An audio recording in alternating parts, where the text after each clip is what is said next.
7वीं शताब्दी। मेरे साथ चलिए उस बीते हुए काल में।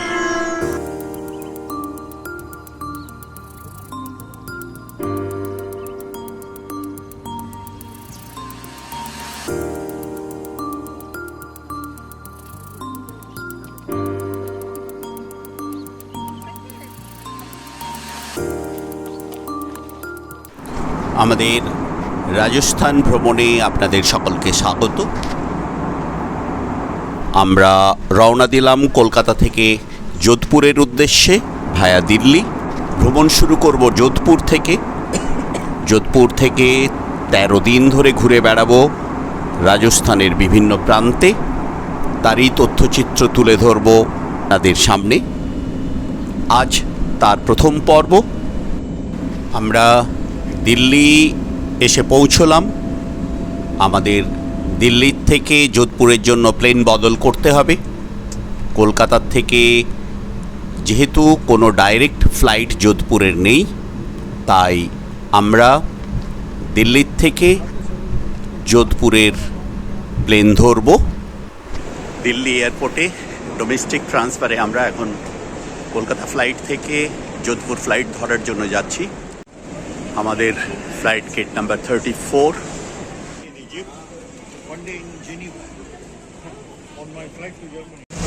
আমাদের যোধপুরের প্লেন দাঁড়িয়ে আছে। আমরা বাসে করে এলাম টার্মিনাল 1 থেকে।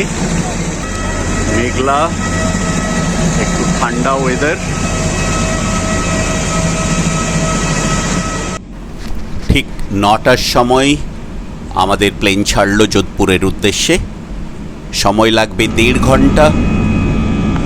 আমরা যোধপুরে পৌঁছেই লাঞ্চ করে বেরোবো বিষ্ণই ভিলেজ সাফারির উদ্দেশ্যে।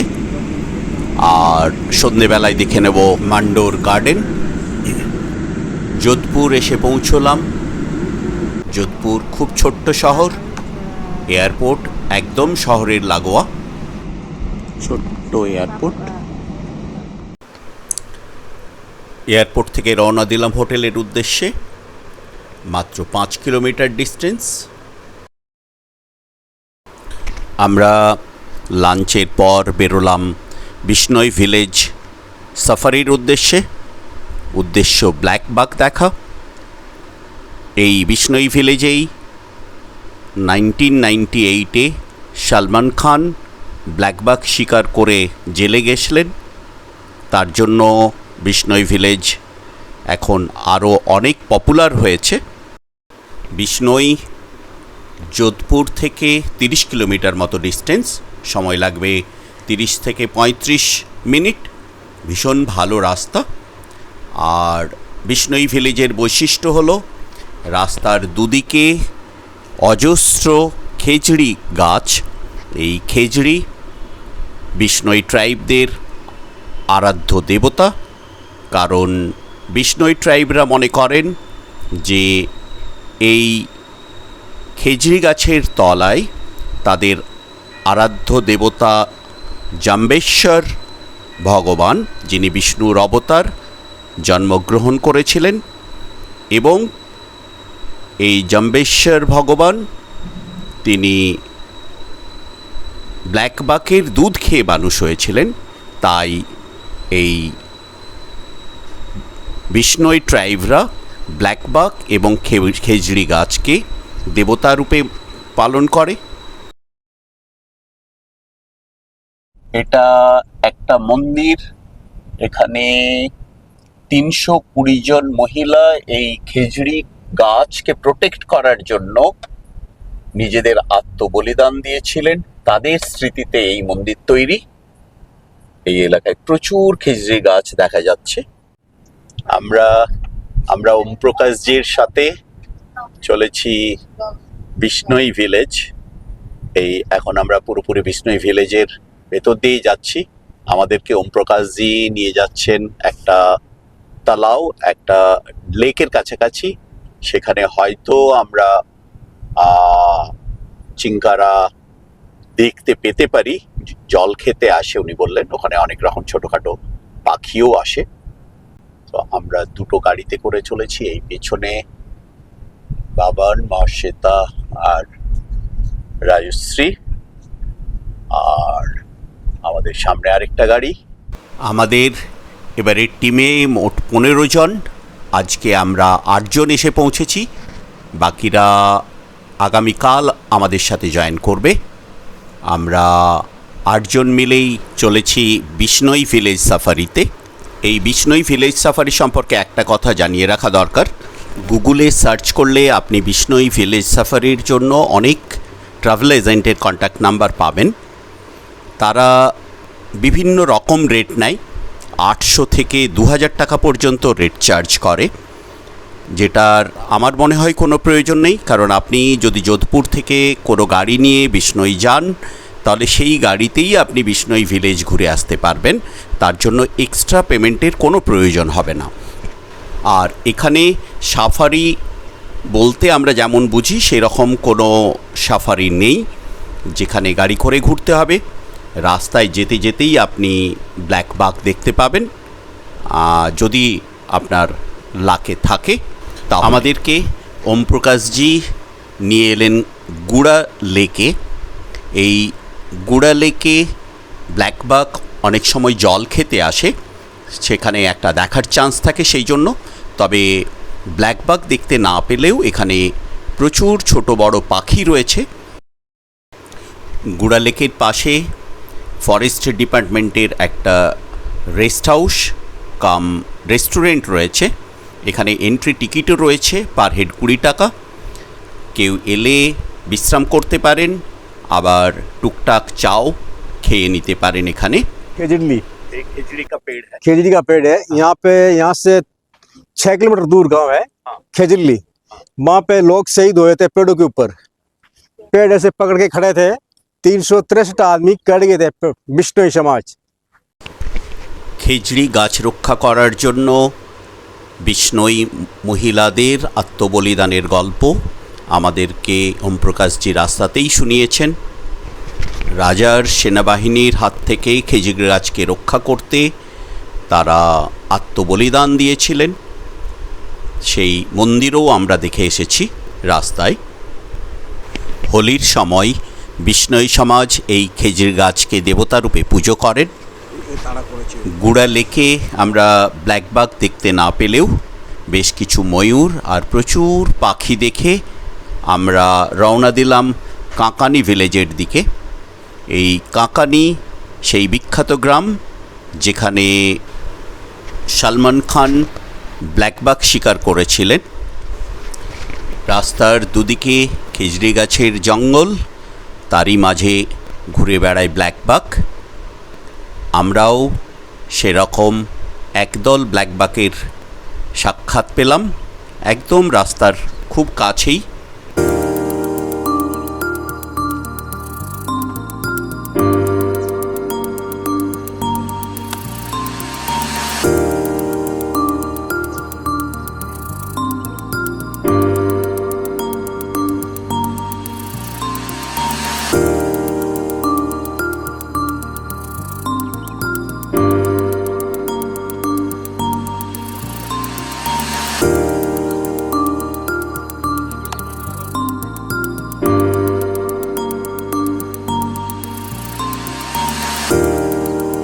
সংখ্যায় প্রায় 10-12টা হবে। বেশ নিশ্চিন্তে চড়ে বেড়াচ্ছে বিষ্ণই সমাজের লোকজনের জন্য। এরা ব্ল্যাক বাঘ আর খেজড়ি গাছ দুটোকেই সমানভাবে রক্ষা করে। বিষ্ণই ভিলেজে ব্ল্যাক বাঘ দেখে আমরা এলাম বুধরাজ দড়ি উদ্যোগ। এখানে হাতে দড়ি তৈরি করে এই ধরনের কার্পেট টাইপের জিনিস এগুলো তৈরি করছে। কি অসাধারণ অসাধারণ দেখতে। আমরা ভেতরে গিয়ে দেখব কিভাবে তৈরি হচ্ছে। এই যে আমাদের তাঁত যেমন ঠিক সেই রকমই, তাঁতে সরু সুতোর কাজ হয়, এখানে একটু মোটা দড়ি। बना रहे हैं ये टोटली मेड बाय हैंड है और इसमें कोई मशीन का काम नहीं होता। अच्छा डिजाइन वगैरह सब आते हैं। नहीं तो काउंटिंग भी होती है। वो अच्छा काउंट करके डिजाइन बनाते हैं ना। और ये दोनों साइड यूज होता है। हाँ, पंचायत साइड ये इसको लॉन्ग थ्रेड है वाइट वाली, इसको बाना नहीं लंबा को क्या बोलते हैं? बाना बाना दाना। दाना। और इसकी 2 लेयर है, इसके बीच में से हम ये धागे डालते हैं और इसको बोलते हैं बाना। बाना। इसमें टाइट हो जाता है ना, टाइट हो जाता है। अच्छा टाइट हो जाता है और इसको इंटरलॉकिंग सेटअप बोलते हैं। जैसे इसको हम अप एंड डाउन करेंगे बैंडल्स को, तो ऊपर वाली लेयर ऊपर नीचे। नीचे वाली ऊपर आ जाएगी। ओ अच्छा। इसी दोनों साइड से नहीं एक कितना लंबाई होता है ये? 2 फीट 2 फीट बाई 6 फीट। इसका बनाने में 10 से 15 दिन लगता है। हाँ, इससे हम एक दिन काम करते हैं 7 से 8 घंटा, तो ये 5 से 7 इंच तक का ही काम होता है, उससे ज्यादा हो ही नहीं पाता। अच्छा तो इसका कॉस्टिंग कितना होता है? 15 दिन एक बनाने में चला जाएगा तो ये 2/6 का है, इसका कॉस्ट होगा करीबन 6,500 तक का। ये डिजाइन के ऊपर होता है, डिजाइन हल्का होता है तो उसकी रेट कम होती है, डिजाइन भारी होता है इसका रेट ज्यादा होता है। अच्छा अच्छा अच्छा গ্রামের 120টা ফ্যামিলি এরকম দড়ির কাজ করে। তারা যেগুলো বানায় সেগুলো এই রকম কিছু শোরুম আছে, সেখানে সাপ্লাই করে, এখান থেকে এগুলো এরা বিক্রি করে। বেশ কস্টলি। মান্ডোর যাওয়ার পথে আমরা এলাম শ্রী গণেশ এক্সপোর্টে, এক অসাধারণ শোরুম যেখানে লোকাল পিপলদের হাতে তৈরি বিভিন্ন প্রকারের জিনিস এখানে ডিসপ্লে করা হয়। এখান থেকে মেনলি এক্সপোর্ট হয়। কি নেই এখানে? কাঠের তৈরি, পাথরের তৈরি, হাতির দাঁতের তৈরি জিনিস, সমস্ত রকমের জিনিস আছে, জামা কাপড় ছাড়াও। ইভেন এখানে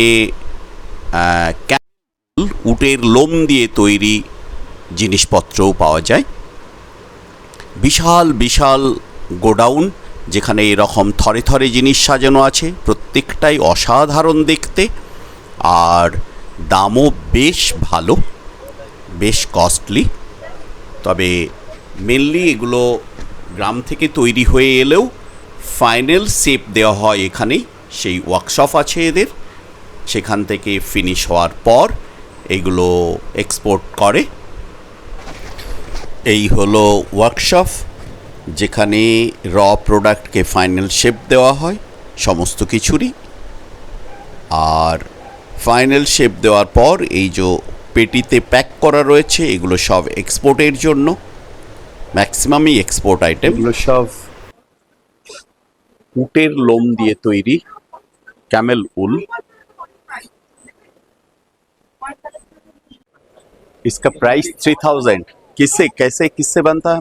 पुरानी ड्रेसों से पूरा हैंडवर्क बाचड़ी वगैरह पुराना हैंडवर्क का जो ड्रेसेस होता है हाँ। उससे कटिंग करके बनाया जाता है। ये ऐसे वापस नहीं मिलते, ये यूनिक। বিষ্ণই থেকে ফেরার পথে আমরা এলাম মান্ডোর গার্ডেনে। এখানের বিখ্যাত লাইট অ্যান্ড সাউন্ড শো দেখব বলে। এন্ট্রি গেট, পাশে টিকিট কাউন্টার। মান্ডোর গার্ডেন খোলা থাকে সকাল 6টা থেকে রাত্রি 10টা পর্যন্ত। এখানের এন্ট্রি টিকিট 30 টাকা, আর light and sound show plus toy train মিলে 20 টাকা, জন প্রতি 50 টাকা টিকিট। 6:30 থেকে 8টা পর্যন্ত দুবার লাইট অ্যান্ড সাউন্ড শো হয়। আমরা মান্ডোর গার্ডেনের ট্রেনে চড়ে বসেছি, টয় ট্রেন। ট্রেনে করে মান্ডোর গার্ডেন ঘুরবো, বেশ ভালো ব্যবস্থা। রাও যোধা 15 শতাব্দীতে মেহরানগড়ের রাজধানী স্থানান্তরের আগে পর্যন্ত মারওয়ারের রাজধানী ছিল এই মান্ডোর। এখানে রয়েছে অসাধারণ এক বাগান, সাথে রয়েছে বেশ কিছু মন্দির ও স্মৃতিস্তম্ভ। আমরা করেই সেটা দেখে নেব, যেহেতু আমরা মেনলি এসেছি লাইট অ্যান্ড সাউন্ড শো দেখার জন্য। এই রাত্রে আলোকিত বাগান আমরা দেখতে পাচ্ছি, দারুণ সুন্দর। এখানে রয়েছে একটা মন্দিরও। মন্দির পর্যন্ত টয় ট্রেন নিয়ে যাবে, মন্দিরে নামিয়ে দেবে, ওখান থেকে আমাদেরকে হেঁটে আসতে হবে লাইট অ্যান্ড সাউন্ড শো পর্যন্ত।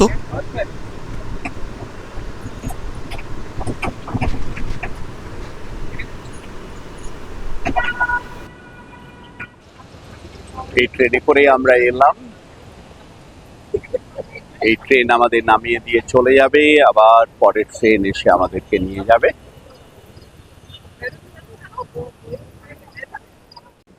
মান্ডোর গার্ডেনের ভেতরে কালা গোরা ভৈরবজি কা মন্দির, মাঝে গণেশজি,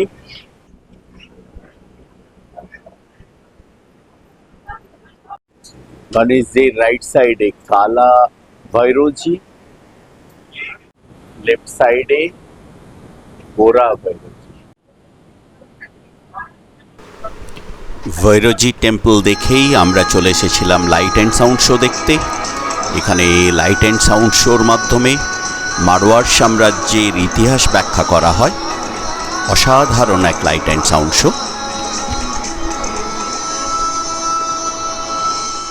15वीं शताब्दी वो अहम समय था जब भविष्य को नया स्वरूप देने वाली शक्तियों का उदय हो रहा था।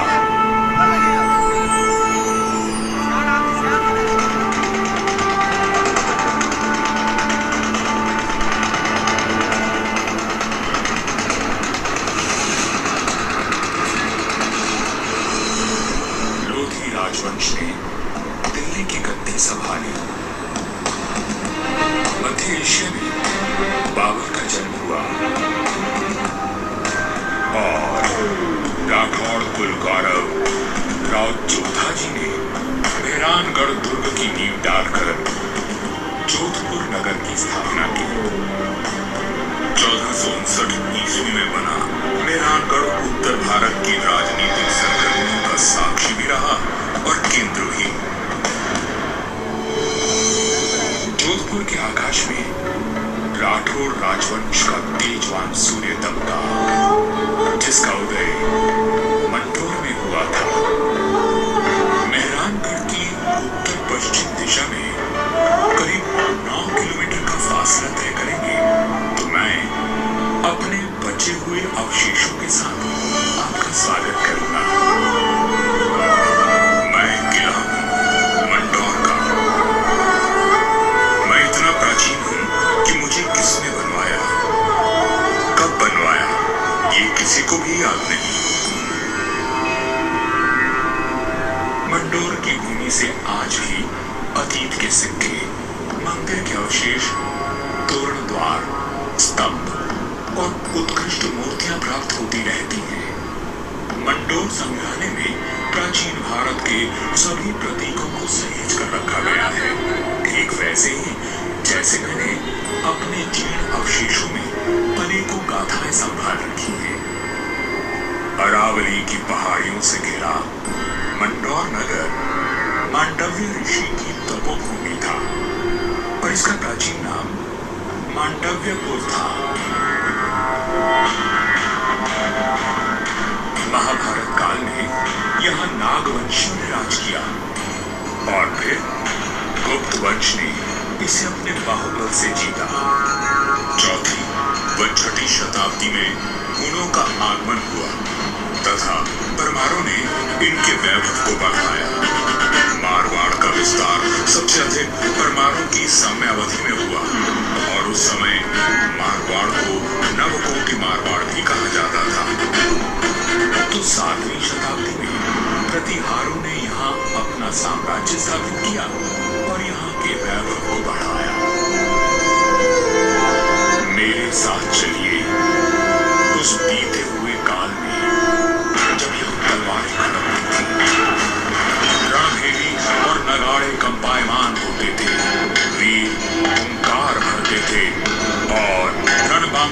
विजय घोष से आकाश गूंज उठा हो रही थी। गुजरात के सूबेदार जफर खान ने दिल्ली की कमजोर सल्तनत के चलते मंडौर और नागौर को अपने कब्जे में ले लिया था। अब मेरी चार दीवारी में परिहार नहीं, तुर्क आवासी थे। जफर खान का हाकिम ऐबक खान मंडौर तुर्क का बेलेदार था, जो आए दिन अपनी क्रूरता का प्रदर्शन करता रहता था। पीड़ित किसान मंडौर के इंदा परिहार के प्रधान वीरराव हेमा गहलोत के पास मदद के लिए पहुंचे। राव हेमा जी, ये तुर्क हमसे मनमाना लगान वसूल करते हैं। आए दिन हमारी गायों को चुरा कर ले जाते हैं और अब अपने घोड़ों के लिए घास से लदी गाड़ियां मांग रहे हैं। हम तो बर्बाद हो जाएंगे। अपनी शक्ति पर इतना अभिमान कि उसे 3 किसानों पर आजमा रहा है। भैरव जी की सौगंध, जुल्म करने के लिए अब ऐबक खान जिंदा नहीं बचेगा।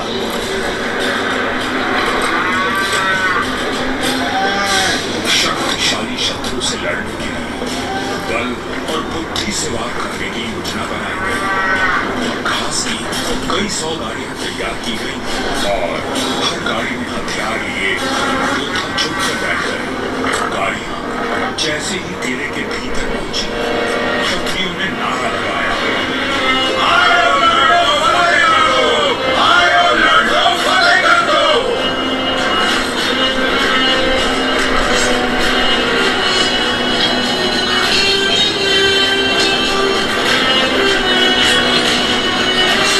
अचानक हुए प्रहार से तुर्कों को संभलने का अवसर न मिला।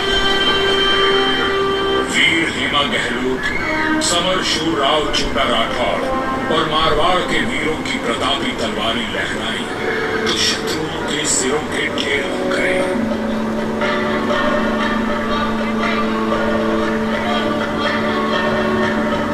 इसी जीत की याद में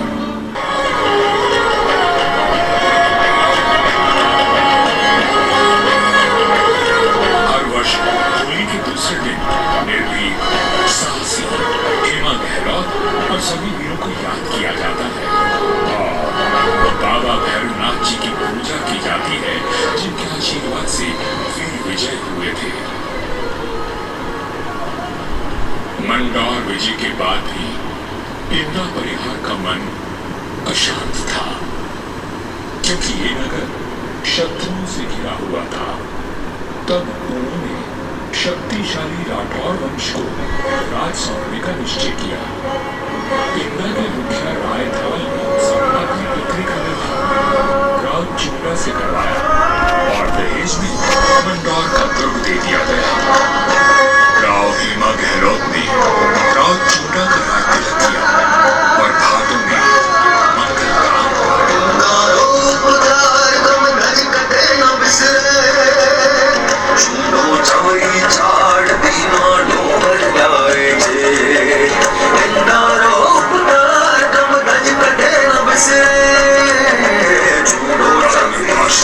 सामने सूझबूझ का परिचय देते हुए राव चुंडा ने अपने साम्राज्य को बढ़ाया और मंडौर को मारवाड़ की राजधानी बनाया।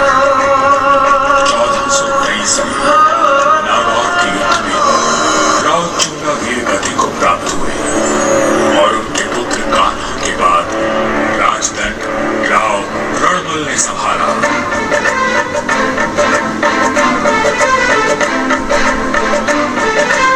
मारवाड़ और मेवाड़ में घनिष्ठ संबंध थे, परंतु मेवाड़ नरेश राणा कुंभा के कान भरने लगे।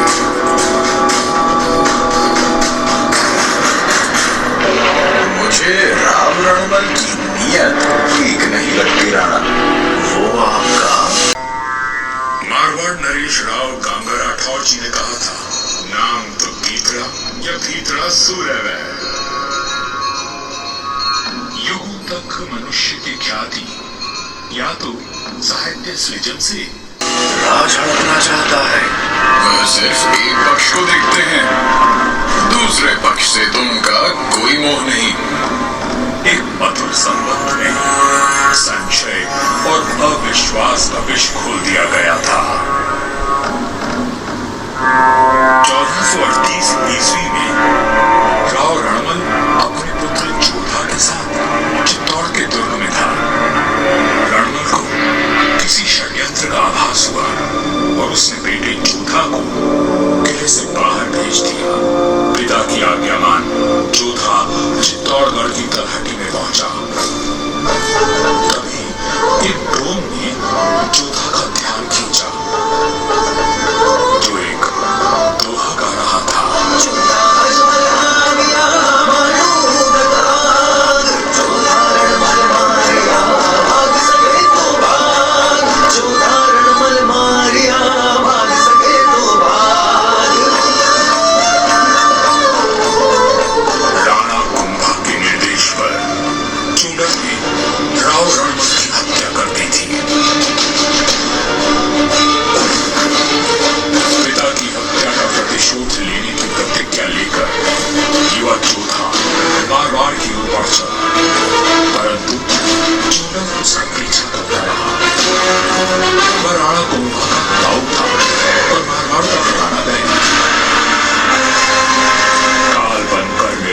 विशाल सेना जोधा के पीछे पड़ी थी और वीरों का वंशज अपने 700 स्वामी भक्त लड़ाकों के साथ उनसे जूझ रहा था।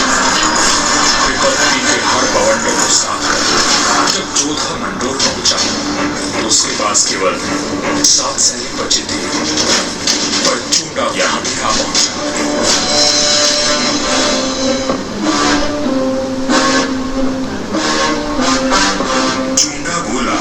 मंडोर किले का कोना कोना छान मारो। रणमल ने मेरे भाई राघव देव को मरवाया था, मैं उसके वंश का नाश कर दूंगा। हुजूर, जोधा जांगलू प्रदेश की ओर भाग गया है, आप कहें तो उसका पीछा करें। रहने दो, वहाँ रेतीले टीलों में भटक कर वो खुद ही मर जाएगा।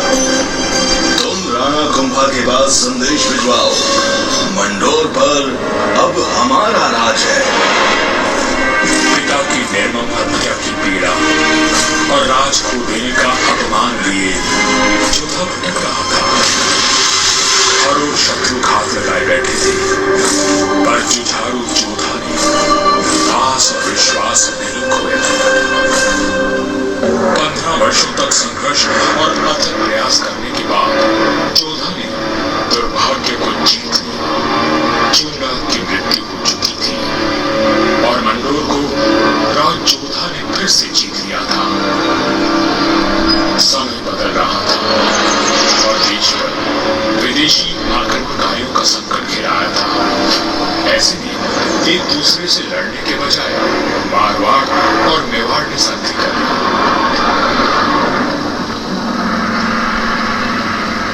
पर दूरदर्शी राव जोधा को कोई चिंता खाई जा रही थी और उस चिंता का कारण मैं यानी मंडोर का दुर्ग था। किस सोच में डूबे हैं राव जी? अपने आसपास देखो, क्या दिखता है? आकाश, जंगल, पहाड़ियां। ये पहाड़ियां ही मेरी चिंता है। कई 100 साल पहले ये काफी ऊंची थी और किले तक पहुंचना कठिन था, पर भारी वर्षा और धूल भरी आंधियों ने इनका कद घटा दिया है। राव जोधा की बात पीड़ादायक परंतु सत्य थी। मैं भी अब बूढ़ा और कमजोर हो चला था, सो मेरा त्याग करके मेहरानगढ़ का निर्माण किया गया और ये सही फैसला था। भारत में जब मुगलों का आगमन हुआ तो राठौड़ राजवंश ने उनसे सीधी टक्कर ली और हार माने बिना संघर्ष करते रहे। इस सब में मेहरानगढ़ ने प्रमुख भूमिका निभाई। जोधपुर का इतिहास प्रेरणादायक वीर गाथाओं से भरा हुआ है। त्याग और देशभक्ति के कीर्तिमान स्थापित करके इतिहास में अमर हो जाने वाले वीरों ने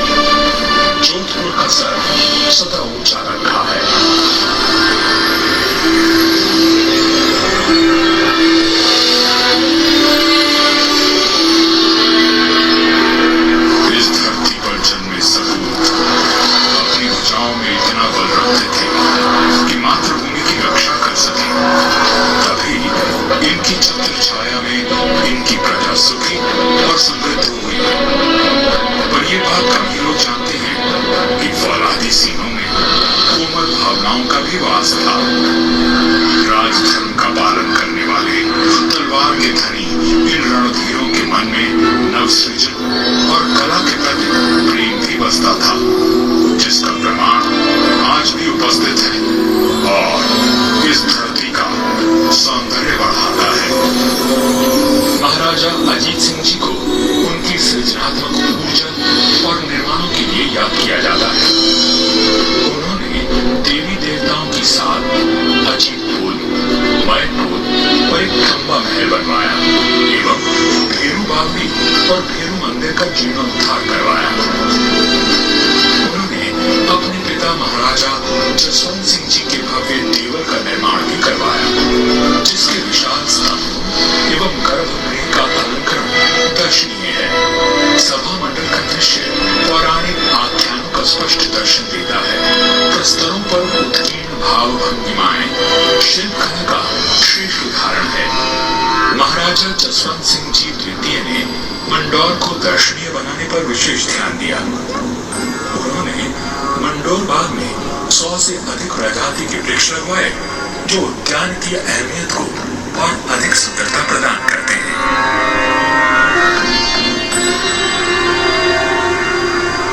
1896 ईस्वी में महाराजा सरदार सिंह जी ने मंडौर के बाग को और संभाला। अथवा बड़े बड़े निर्माण कार्यों से रहती है। राठौड़ राजवंश अपने पराक्रम और निर्माण के लिए अमर रहेगा। मंडौर में स्थित धड़ों एवं देवलों पर बनी अद्भुत मूर्तियां शिल्पकला की नायाब मिसाल है।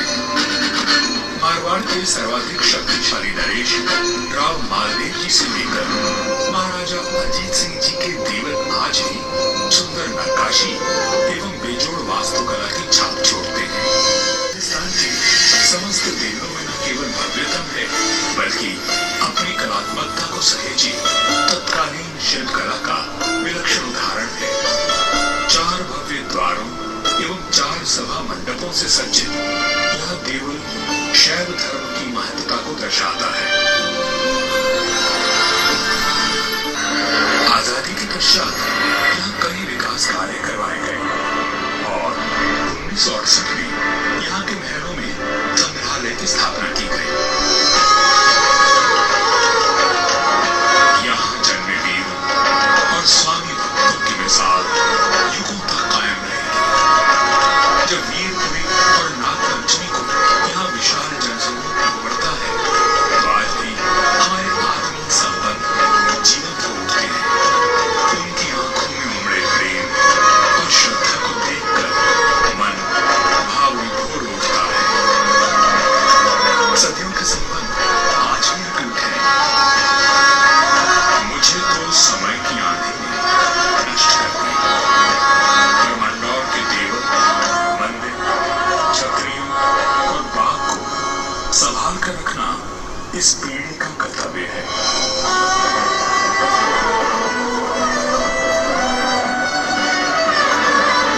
मंडौर दुर्ग है साक्षी, करता गौरव गान, कैसे कैसे वीर हुए कि कैसी